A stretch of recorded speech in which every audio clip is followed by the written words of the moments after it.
Благодарим. Аз това няма да го забравя, че отново ще се видим. И със сигурност те няма да го забравят. Това е първото служение на този екип в Бургас и в България. Вярвам, че Бог ще ги употреби да стимулират повече хора, наричащи себе си вярващи, този град, тази страна, България, благословена от Бога. Има ли хора да кажат по-силно амин?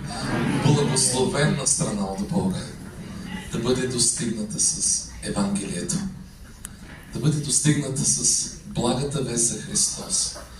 Тази блага вест, която ние държим да подчертаем, не е нито евангелска, православна или католическа.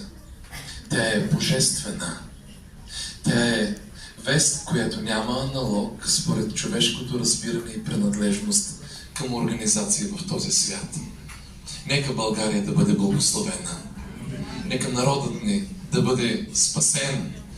И нека всички, които идват на това место, да разпознават възкресенската сила на Исус.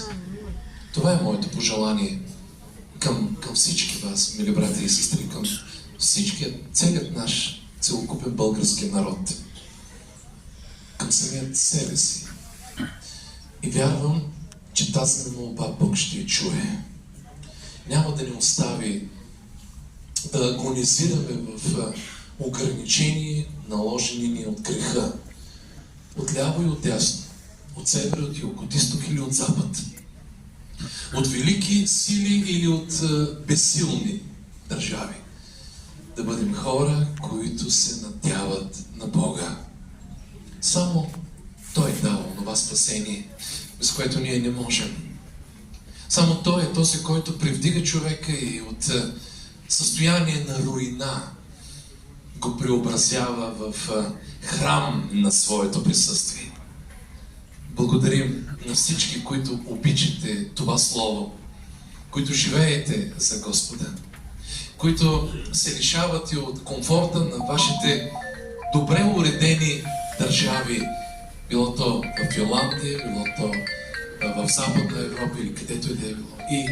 И отивате там, където ще стимулирате, насърчите, ще достигнете хора. И Божието царство нека да се разширява повече и повече и повече. И всички казваме амин.